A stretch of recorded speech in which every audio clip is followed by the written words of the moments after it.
न्यायपालिका आमतौर पर न्यायालय को विभिन्न व्यक्तियों या निजी संस्थाओं के आपसी विवादों को सुलझाने वाले पंच के रूप में देखा जाता है, लेकिन न्यायपालिका कुछ महत्वपूर्ण राजनीतिक कामों को भी अंजाम देती है। न्यायपालिका सरकार का एक महत्वपूर्ण अंग है। भारत का सर्वोच्च न्यायालय वास्तव में विश्व के सबसे शक्तिशाली न्यायालयों में से एक है। 1950 से ही न्यायपालिका ने संविधान की व्याख्या और सुरक्षा के महत्वपूर्ण भूमिका निभाई है। मौलिक अधिकारों वाले अध्याय में हम पढ़ चुके हैं कि अधिकारों की सुरक्षा के लिए न्यायपालिका बहुत महत्वपूर्ण है। इस अध्याय को हम पढ़कर आप निम्नलिखित बातों को जान सकेंगे। न्यायपालिका की स्वतंत्रता का अर्थ, अधिकारों की सुरक्षा में भारतीय न्यायपालिका की भूमिका, संविधान की व्याख्या में न्यायपालिका की भूमिका और भारत की संसद और न्यायपालिका के आपसी संबंध। हमें स्वतंत्र न्यायपालिका क्यों चाहिए? हर समाज में व्यक्तियों के बीच, समूहों के बीच और व्यक्ति समूह तथा सरकार के बीच विवाद उठते हैं। इन विवादों को कानून के शासन के सिद्धांत के आधार पर एक स्वतंत्र संस्था द्वारा हल किया जाना चाहिए। कानून के शासन का भाव यह है कि धनी और गरीब, स्त्री और पुरुष तथा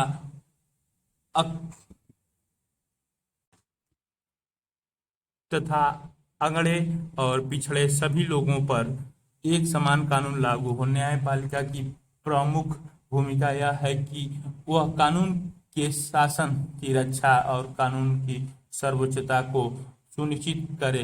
न्यायपालिका व्यक्ति के अधिकारों की रक्षा करती है, विवादों को कानून के अनुसार हल करती है और यह सुनिश्चित करती है कि लोकतंत्र की जगह किसी एक व्यक्ति या समूह की तानाशाही न ले। इसके लिए जरूरी है कि न्यायपालिका किसी भी राजनीतिक दबाव से मुक्त हो। स्वतंत्र न्यायपालिका का क्या अर्थ है? यह स्वतंत्रता कैसे सुनिश्चित की जाती है? न्यायपालिका की स्वतंत्रता, सीधे सरल शब्दों में न्यायपालिका की स्वतंत्रता का अर्थ है कि सरकार के अन्य दो अंग, विधायिका और कार्यपालिका, न्यायपालिका के कार्यों में किसी प्रकार की बाधा न पहुंचाए ताकि वह ठीक ढंग से न्याय कर सके। सरकार के अन्य अंग न्यायपालिका के निर्णयों में हस्तक्षेप न करें। न्यायाधीश बिना भय या भेदभाव के अपना कार्य कर सके। न्यायपालिका की स्वतंत्रता का अर्थ स्वेच्छाचारिता या दायित्व का अभाव नहीं है। न्यायपालिका देश की लोकतांत्रिक राजनीतिक संरचना का एक हिस्सा है। न्यायपालिका देश के संविधान, लोकतांत्रिक परंपरा और जनता के प्रति जवाबदेह है। ये चित्र में कार्टून बूझो। R.K. Laxman, Times of India से। कोर्ट के सामने व्यक्ति को दिखाया गया। एक प्रसिद्ध वकील होने के नाते आप यह जानकारी होनी चाहिए कि आपका बर्ताव खंड ग उपखंड जी 18 को भारतीय दंड विधान की धारा 9 ख के साथ पढ़ने पर और इस तथ्य के बावजूद यह अदालत है, कृपया मुट्ठी बांधकर बहस न करें। अध्याय 2 में बताया गया मचल का मामला मुझे याद है। कहा जाता है कि इंसाफ में देरी करना इंसाफ से इनकार करना है। किसी न किसी को इस सिलसिले में कुछ न कुछ करना ही चाहिए।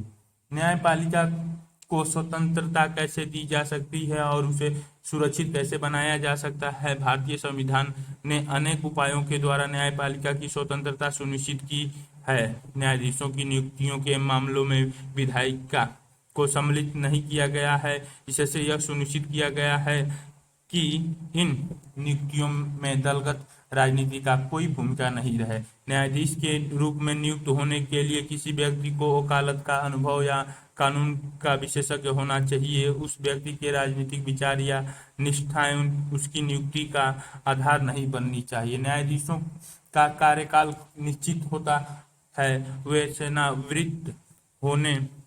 सेवावृत्त होने तक पद पर बने रहते हैं। केवल अपवाद विशेष स्थितियों में ही न्यायाधीशों को हटाया जा सकता है। इसके अलावा उनके कार्यकाल को कम नहीं किया जा सकता। कार्यकाल की सुरक्षा के कारण न्यायाधीश बिना भय या भेदभाव के अपने काम कर पाते हैं। संविधान में न्यायाधीशों को हटाने के लिए बहुत कठिन प्रक्रिया निर्धारित की गई है। संविधान निर्माताओं का मानना था कि हटाने की प्रक्रिया कठिन हो तो न्यायपालिका के सदस्यों को का पद सुरक्षित रहेगा। न्यायपालिका विधायिका या कार्यपालिका पर वित्तीय रूप से निर्भर नहीं है। संविधान के अनुसार न्यायाधीशों के वेतन और भत्ते के लिए विधायिका की स्वीकृति नहीं ली जाएगी। न्यायाधीशों के कार्य और निर्णयों की व्यक्तिगत आलोचना नहीं की जा सकती। अगर कोई न्यायालय का अवमानना का दोषी पाया जाता है तो न्यायपालिका को उसे दंडित करने का अधिकार है। माना जाता है कि इस अधिकार में न्यायाधीशों की सुरक्षा मिलेगी और कोई उनकी नाजायज आलोचना नहीं कर सकेगा। संसद न्यायाधीशों के आचरण पर केवल तभी चर्चा कर सकती है जब वह उनको हटाने के प्रस्ताव पर विचार कर रही है। इससे न्यायपालिका आलोचना के भय से मुक्त होकर स्वतंत्र रूप से निर्णय करती है। खुद करें, खुद सीखें। अपनी कक्षा में निम्नलिखित विषयों पर वाद विवाद का आयोजन करें। आपकी राय में निम्नलिखित में से कौन कौन से न्यायाधीशों के निर्णय को प्रभावित करते हैं? क्या आप इन्हें ठीक मानते हैं? संविधान, पहले लिए गए फैसले, एक अन्य अदालतों की राय, जनमत, मीडिया, कानून की परंपरा, कानून, समय और कर्मचारियों की कमी, सार्वजनिक आलोचना का भय, कार्यपालिका द्वारा कार्रवाई का भय, न्यायाधीशों की नियुक्ति। न्यायाधीशों की नियुक्ति कभी भी राजनीतिक रूप से विवादित नहीं रही है। यह राजनीतिक प्रक्रिया का एक हिस्सा है। यह बात अपने आप में महत्वपूर्ण हो जाती है कि उच्च न्यायालय और सर्वोच्च न्यायालय में न्यायाधीश कौन है। इससे संविधान की व्याख्या पर फर्क पड़ सकता है। न्यायाधीश का राजनीतिक दर्शन क्या है? सक्रिय और मुख्य न्यायपालिका के बारे में उसकी क्या राय है? नियंत्रित और प्रतिबद्ध न्यायपालिका के विषय में उसके क्या विचार हैं? इन सब बातों का प्रभाव लागू किए जाने वाले कानूनों पर पड़ता है। मंत्रिमंडल, राज्यपाल, मुख्यमंत्री और भारत के मुख्य न्यायाधीश, ये सभी न्यायिक नियुक्तियां की प्रक्रिया को प्रभावित करते हैं। भारत के मुख्य न्यायाधीश की नियुक्ति के मामले में वर्षों से परंपरा बन गई है कि सर्वोच्च न्यायालय के सबसे वरिष्ठ न्यायाधीश को इस पद पर नियुक्त किया जाएगा, लेकिन इस परंपरा को 2 बार तोड़ा भी गया है। 1973 में 3 वरिष्ठ न्यायाधीशों को छोड़कर न्यायमूर्ति एन रे को भारत का मुख्य न्यायाधीश नियुक्त किया गया। फिर 1975 में न्यायमूर्ति HR खन्ना को पीछे छोड़ते हुए न्यायमूर्ति MH बेग की नियुक्ति की गई। मेरे तो सिर चकरा रहा है, कुछ समझ में नहीं आ रहा है। लोकतंत्र में आप प्रधानमंत्री और राष्ट्रपति तक की आलोचना कर सकते हैं, न्यायाधीशों की क्यों नहीं? और फिर यह अदालत की अवमानना क्यों बला है? क्या मैं ये सवाल करूं तो मुझे अवमानना का दोषी माना जाएगा? सर्वोच्च न्यायालय और उच्च न्यायालय के अन्य न्यायाधीशों की नियुक्ति राष्ट्रपति भारत के मुख्य न्यायाधीश की सलाह से करता है। उसका अर्थ यह होगा कि नियुक्तियों के संबंध में वास्तविक शक्ति मंत्रिपरिषद के पास है। फिर मुख्य न्यायाधीश से सलाह का क्या महत्व है? 1982 से 1998 के बीच यह विषय बार बार सर्वोच्च न्यायालय के सामने आया। शुरू में न्यायालय का विचार था कि मुख्य न्यायाधीश की भूमिका पूरी तरह से सलाहकार की है, लेकिन बाद में न्यायालय ने माना कि मुख्य न्यायाधीश की सलाह राष्ट्रपति को जरूर माननी चाहिए। आखिरकार सर्वोच्च न्यायालय ने एक नई व्यवस्था की। इसके अनुसार सर्वोच्च न्यायालय का मुख्य न्यायाधीश अन्य 4 वरिष्ठतम न्यायाधीशों की सलाह से कुछ नाम प्रस्तावित करेगा और इसी में से राष्ट्रपति नियुक्तियां करेगा। इस प्रकार सर्वोच्च न्यायालय ने नियुक्तियों की सिफारिश के संबंध में सामूहिकता का सिद्धांत स्थापित किया। इसी कारण आजकल नियुक्तियों के संबंध में सर्वोच्च न्यायालय के वरिष्ठ न्यायाधीशों के समूह का ज्यादा प्रभाव है। इस तरह न्यायपालिका की नियुक्ति में सर्वोच्च न्यायालय और मंत्रिपरिषद महत्वपूर्ण भूमिका निभाते हैं। मेरा ख्याल है कि न्यायाधीशों की नियुक्ति में मंत्रिपरिषद की बात को ज्यादा तरजीह दी जानी चाहिए, या फिर यह मान लें कि न्यायपालिका अपनी नियुक्ति आप ही करने वाला निकाय है। न्यायाधीशों को पद से हटाना। सर्वोच्च न्यायालय और उच्च न्यायालय के न्यायाधीशों को उनके पद से हटाना काफी कठिन है। कदाचार साबित होने अथवा अयोग्य की दशा में ही उन्हें पद से हटाया जा सकता है। न्यायाधीशों के विरुद्ध आरोप पर संसद के एक विशेष बहुमत की स्वीकृति जरूरी होती है। क्या आपको याद है कि यह विशेष बहुमत क्या है? इसे हमने चुनाव वाले अध्याय में पढ़ा है। इससे स्पष्ट है कि न्यायाधीशों को हटाने की प्रक्रिया अत्यंत कठिन है और जब तक संसद के सदस्यों में आम सहमति न हो तब तक किसी न्यायाधीश को हटाया नहीं जा सकता। यह भी गौरतलब है कि जहां उनकी नियुक्ति में कार्यपालिका की महत्वपूर्ण भूमिका है, वहीं उनको हटाने की शक्ति विधायिका के पास है। इसके द्वारा सुनिश्चित किया गया है कि न्यायपालिका की स्वतंत्रता बची रहे और शक्ति संतुलन भी बना रहे। अब तक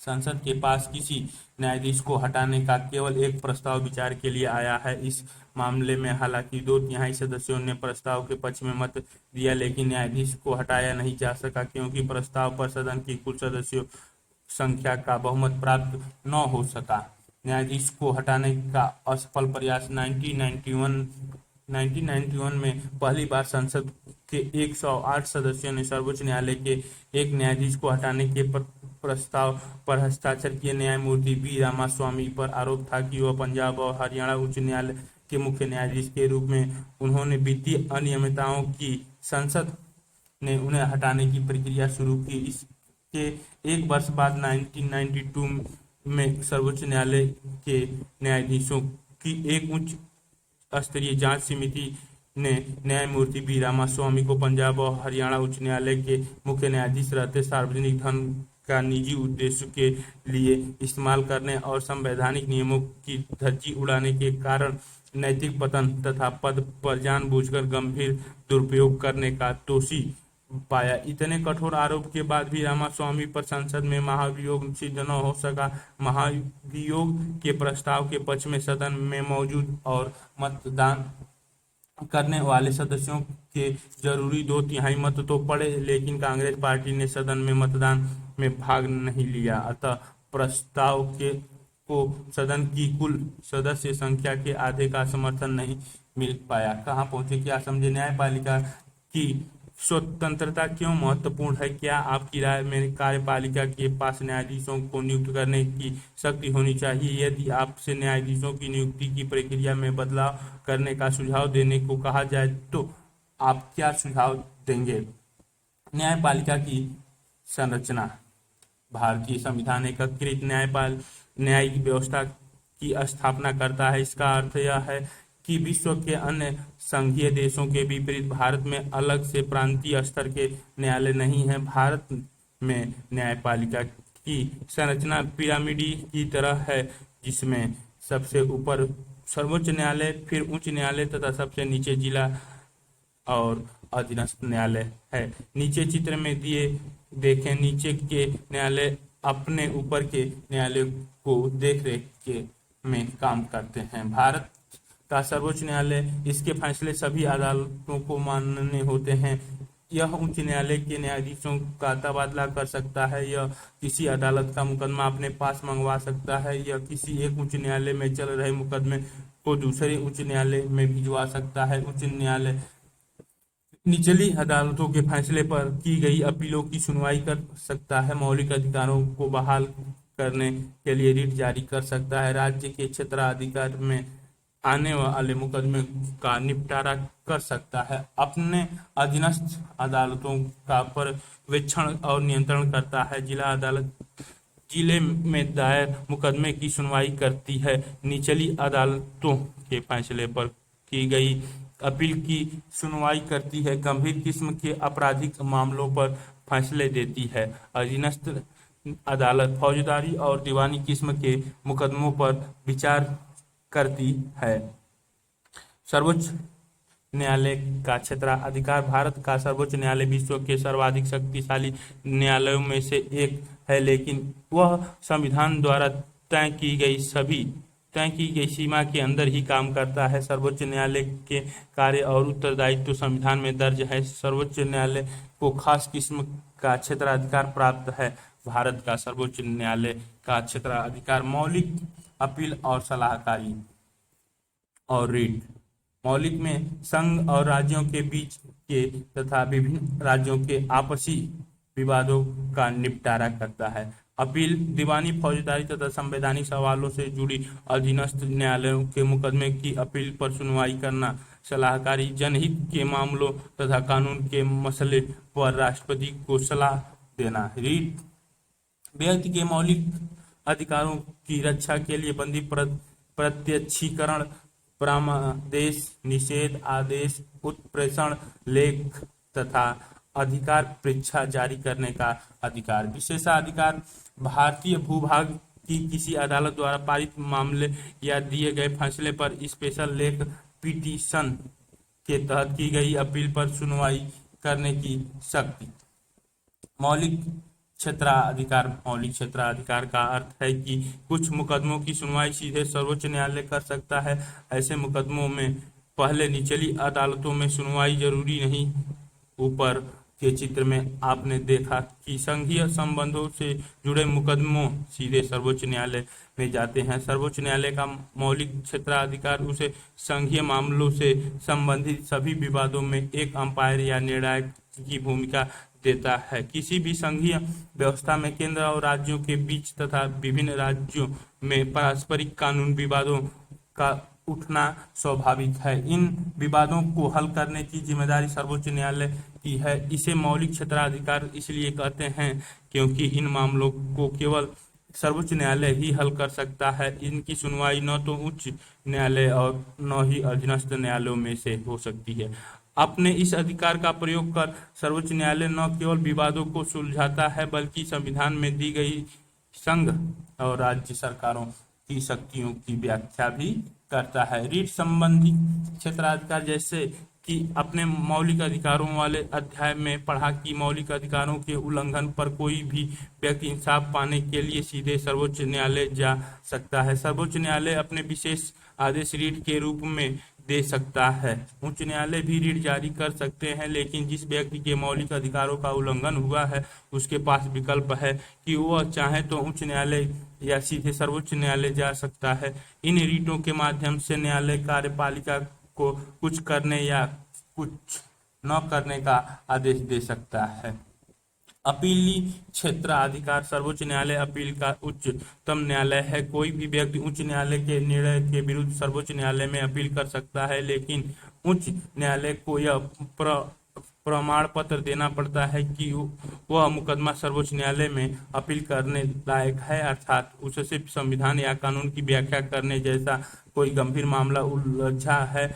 अगर फौजदारी के मामलों में निचली अदालत किसी को फांसी की सजा दे दे तो उसकी अपील सर्वोच्च या उच्च न्यायालय में की जा सकती है। यदि किसी मुकदमे में उच्च न्यायालय अपील की आज्ञा न दे तब भी सर्वोच्च न्यायालय के पास यह शक्ति है कि वह उस मुकदमे में की गई अपील को विचार के लिए स्वीकार कर ले। अपीलीय क्षेत्राधिकार का मतलब यह है कि सर्वोच्च न्यायालय पूरे मुकदमे पर पुनर्विचार करेगा और उसे के कानूनी मुद्दों की दोबारा जांच करेगा। यदि न्यायालय को लगता है कि कानून या संविधान का वह अर्थ नहीं है जो निचली अदालत ने समझा, तो सर्वोच्च न्यायालय उनके निर्णय को बदल सकता है तथा उसके साथ उन प्रावधानों की नई व्याख्या भी दे सकता है।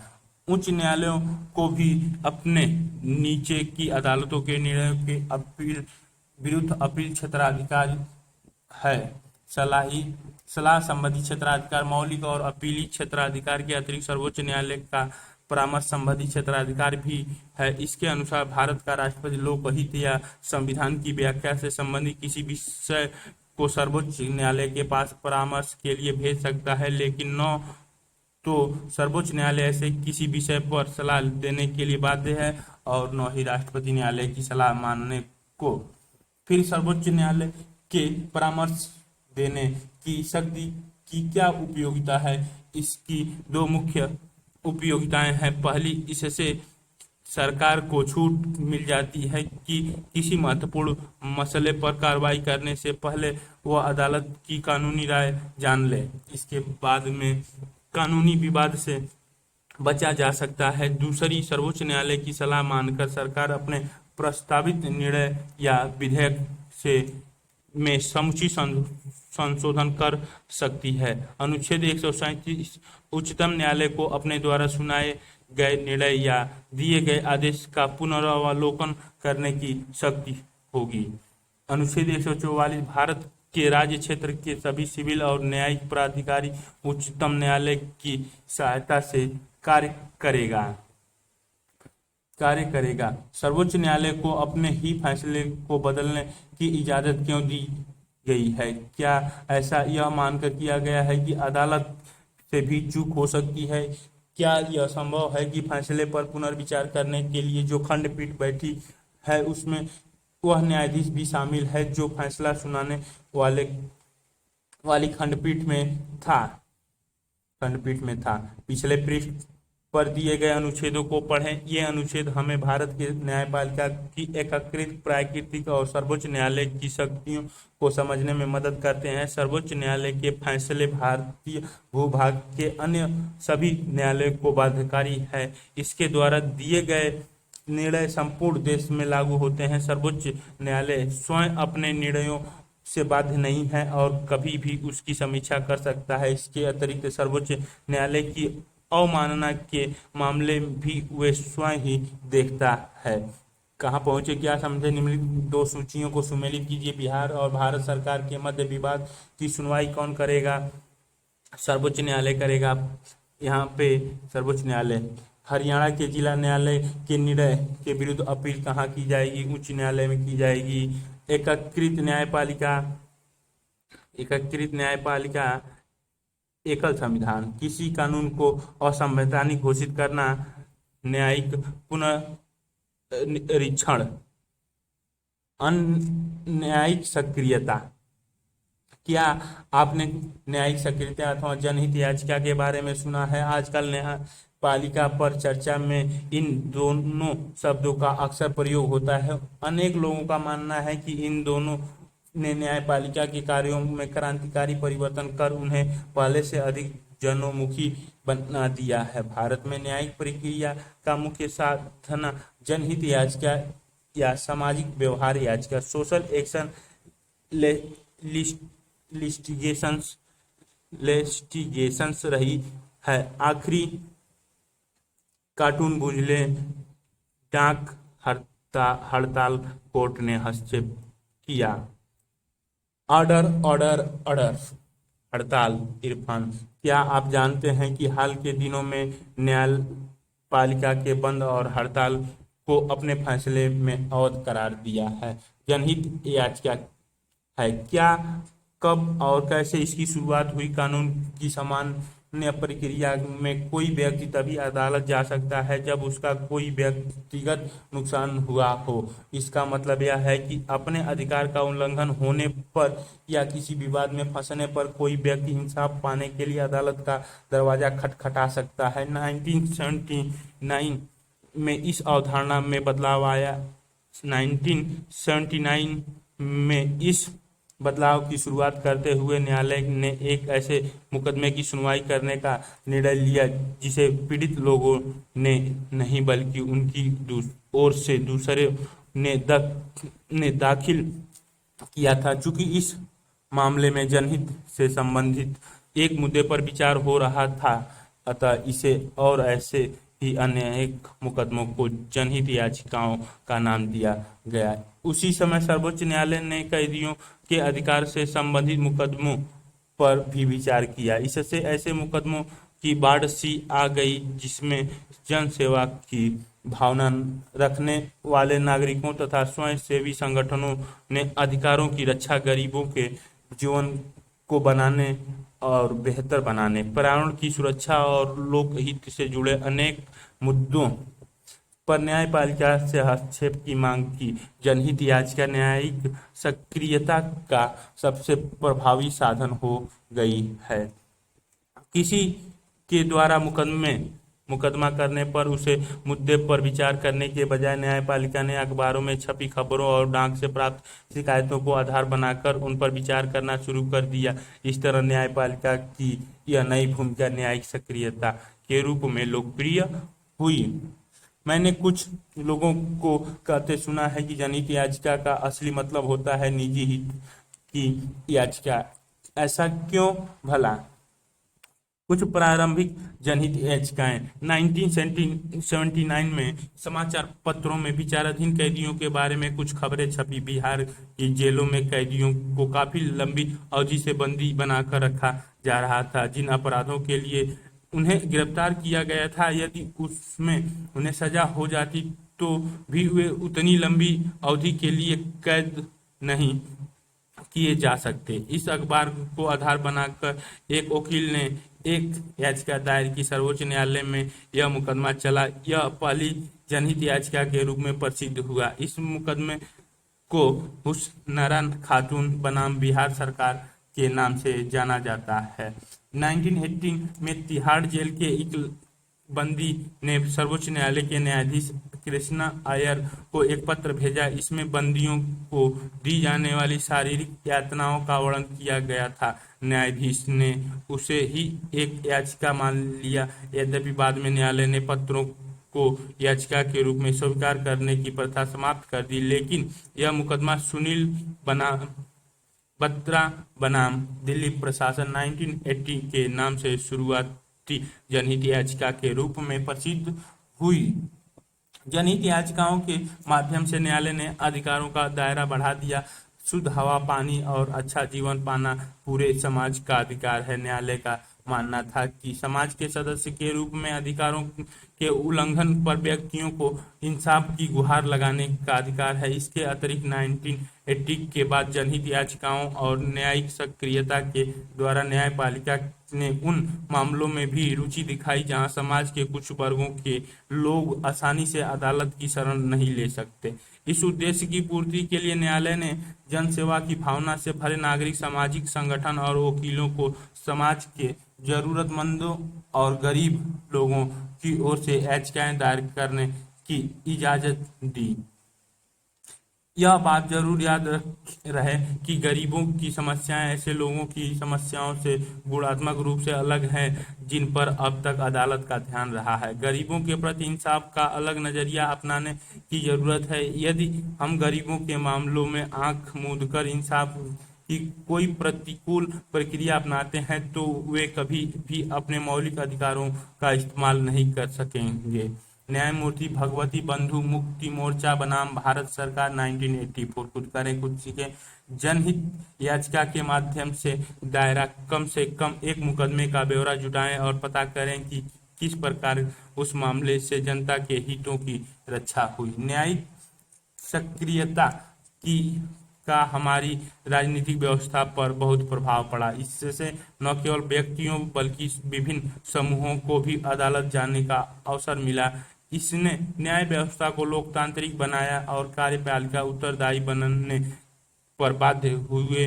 चुनाव प्रणाली को भी इसने ज्यादा मुक्त और निष्पक्ष बनाने का प्रयास किया। न्यायालय ने चुनाव लड़ने वाले व्यक्तियों को अपनी संपत्ति, आय और शैक्षणिक योग्यताओं के संबंध में शपथ पत्र देने का निर्देश दिया, जिससे लोग सही जानकारी के आधार पर अपने प्रतिनिधियों का चुनाव कर सके। जनहित याचिकाओं की बढ़ती संख्या और सक्रिय न्यायपालिका के विचार का एक नकारात्मक पहलू भी है। इससे न्यायालयों में काम का बोझ बढ़ा है।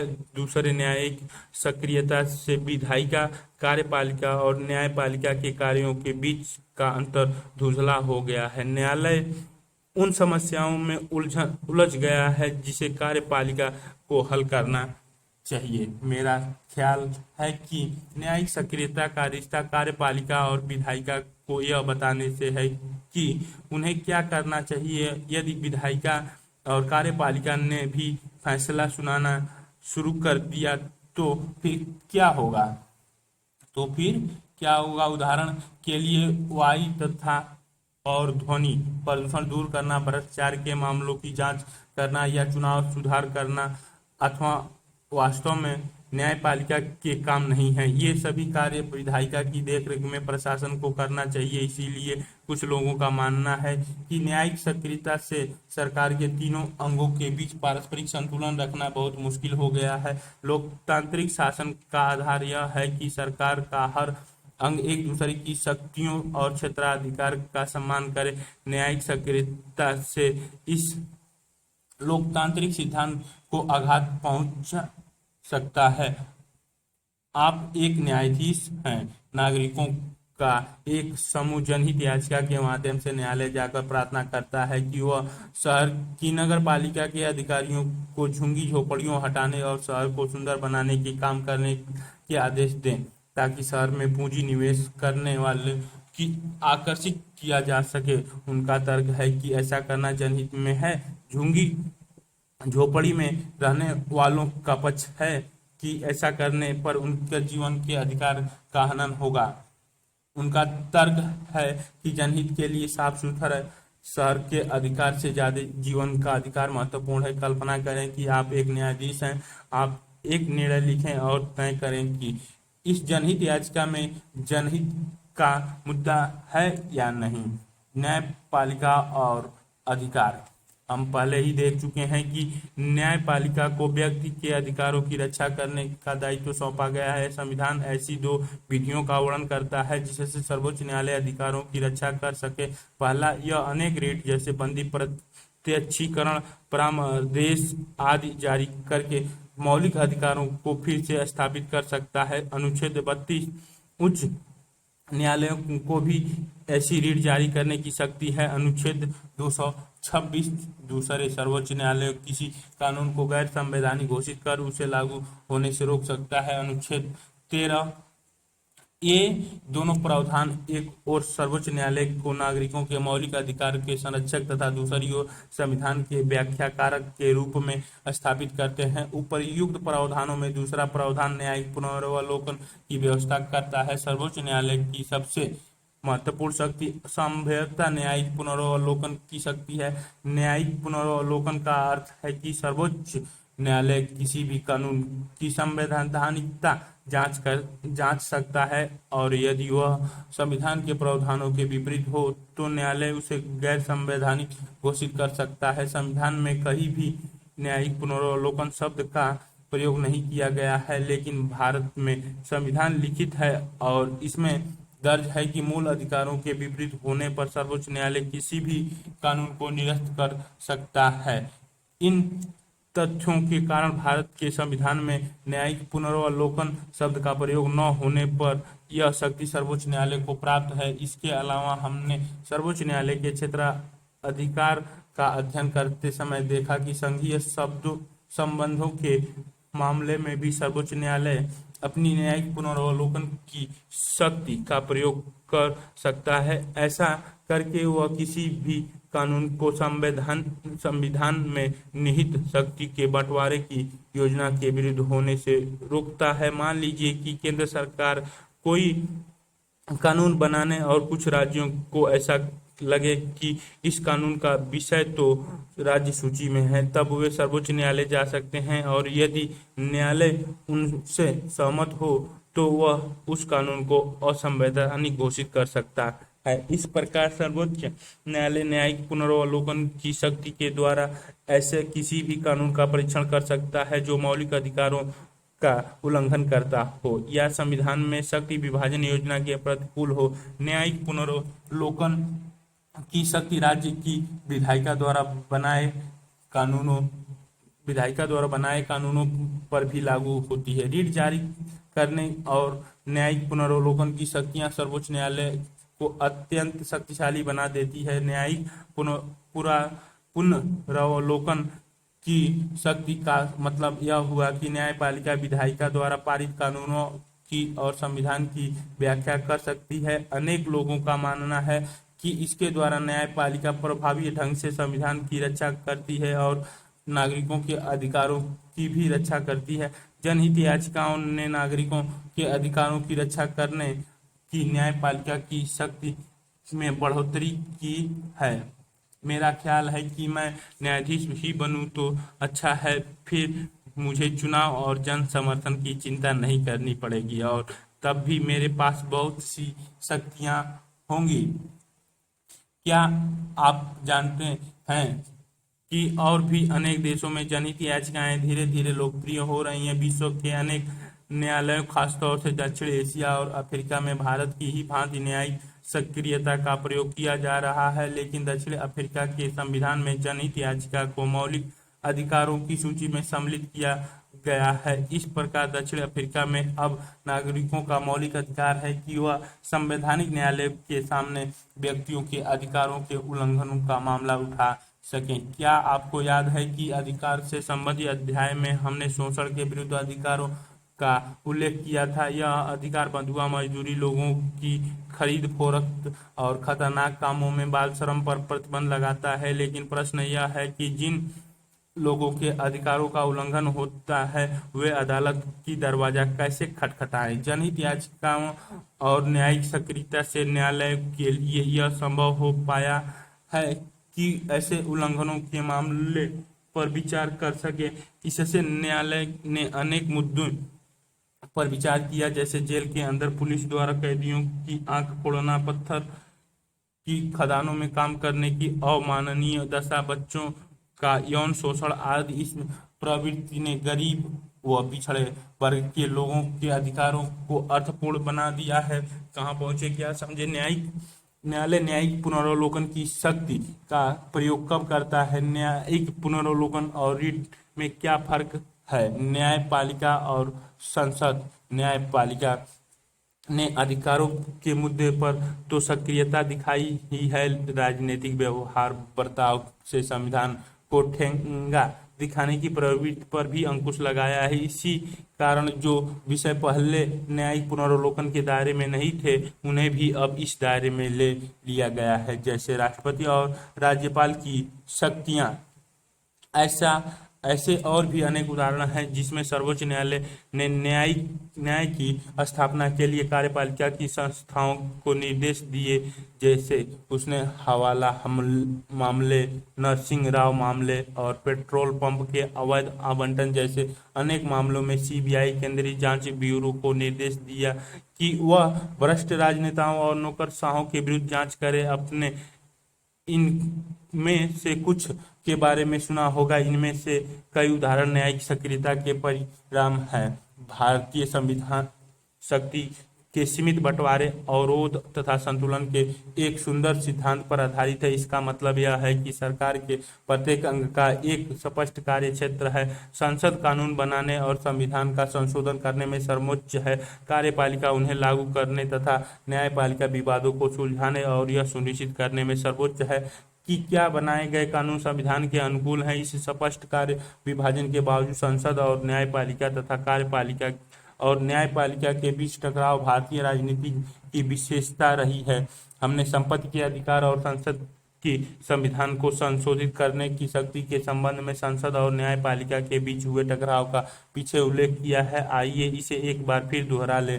संविधान लागू होने के तुरंत बाद संपत्ति के अधिकार पर रोक लगाने की संसद की शक्ति पर विवाद खड़ा हो गया। संसद संपत्ति रखने के अधिकार पर कुछ प्रतिबंध लगाना चाहती थी जिससे भूमि सुधारों को लागू किया जा सके। न्यायालय ने निर्णय दिया कि संसद मौलिक अधिकारों को सीमित नहीं कर सकती। संसद ने तब संविधान को संशोधित करने का प्रयास किया, लेकिन न्यायालय ने कहा कि संविधान के संशोधन के द्वारा भी मौलिक अधिकारों को सीमित नहीं किया जा सकता। संसद और न्यायपालिका के बीच विवाद के केंद्र में निम्नलिखित मुद्दे थे।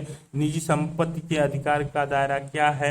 मौलिक अधिकारों को सीमित, प्रतिबंधित और समाप्त करने की संसद की शक्ति का दायरा क्या है? संसद द्वारा संविधान संशोधन करने की शक्ति का दायरा क्या है? क्या संसद नीति निर्देशक तत्वों को लागू करने के लिए ऐसे कानून बना सकती है जो मौलिक अधिकारों को प्रतिबंधित करे?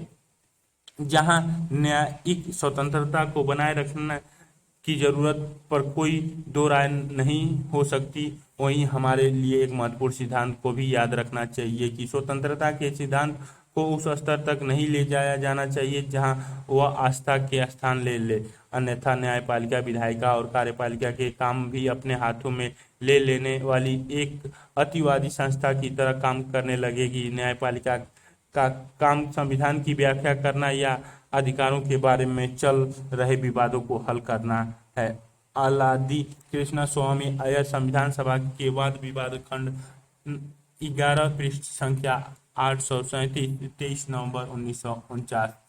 1967 से 1973 के बीच यह विवाद काफी गहरा गया। भूमि सुधार कानूनों के अतिरिक्त निवारक नजरबंदी कानून, नौकरियों में आरक्षण संबंधी कानून, सार्वजनिक उद्देश्यों के लिए निजी संपत्ति के अधिग्रहण संबंधी नियमों और अधिग्रहण, निजी संपत्ति के मुआवजे संबंधी कानून आदि ऐसे कानून कुछ उदाहरण हैं जिन पर विधायिका और न्यायपालिका के बीच विवाद हुआ। 1973 में सर्वोच्च न्यायालय के एक निर्णय दिया जो संसद और न्यायपालिका के संबंधों के नियमन में बहुत ही महत्वपूर्ण हो गया है।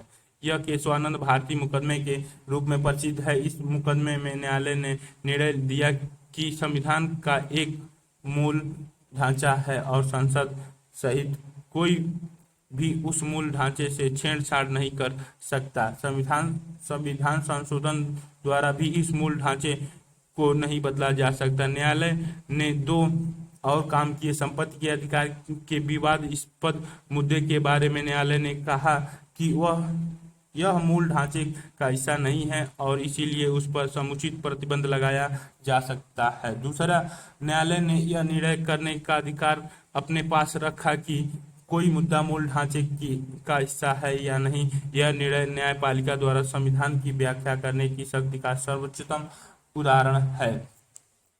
इस निर्णय ने विधायिका और न्यायपालिका के बीच विवादों की प्रकृति ही बदल दी।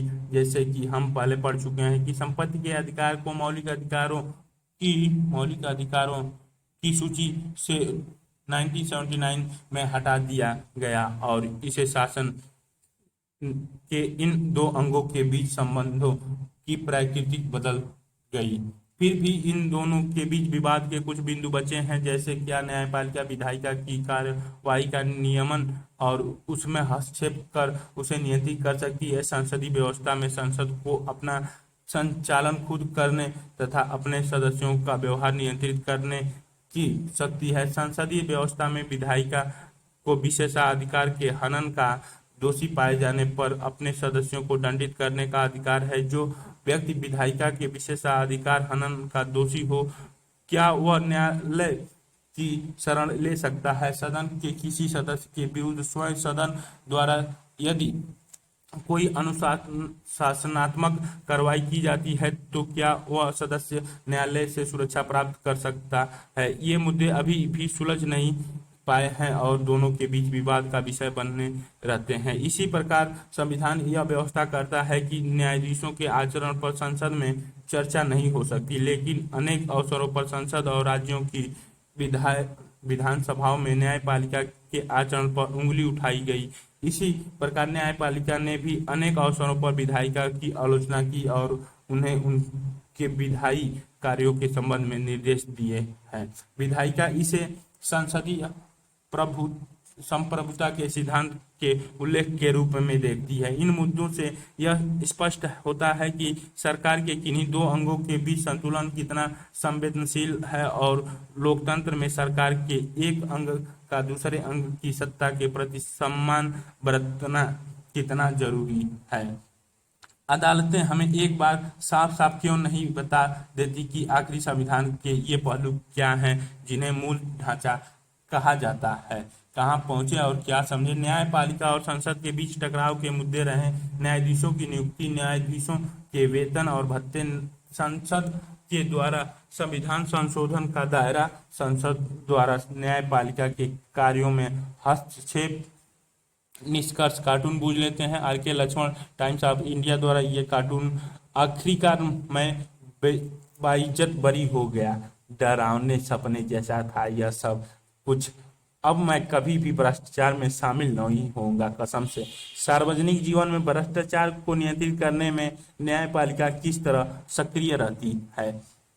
निष्कर्ष, इस अध्याय में आपने अपनी लोकतांत्रिक संरचना में न्यायपालिका की भूमिका का अध्ययन किया। न्यायपालिका, विधायिका और कार्यपालिका के बीच समय समय पर उठने वाले विवादों के बावजूद न्यायपालिका की साख बड़ी है। न्यायपालिका से कुछ और भी अपेक्षाएं हैं। आम आदमी को आश्चर्य होता है कि किसी आसानी से अनेक दोषी लोगों न्यायपालिका से बेदाग बरी हो जाते हैं और कैसे धनी और दबंग के असर में गवाह अपने बयान से मुकर जाते हैं। ये कुछ ऐसे मुद्दे हैं जिनके बारे में स्वयं न्यायपालिका भी चिंतित है। इस अध्याय में आपने देखा कि भारत में न्यायपालिका बहुत शक्तिशाली संस्था है। इस शक्ति ने बड़े आश्चर्य और बहुत सी आशाओं को जन्म दिया है। भारतीय संविधान अपनी स्वतंत्रता के लिए भी जानी जाती है।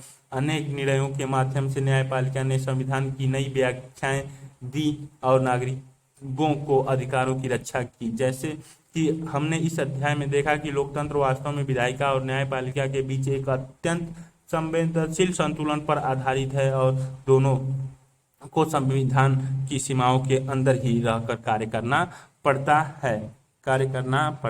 है।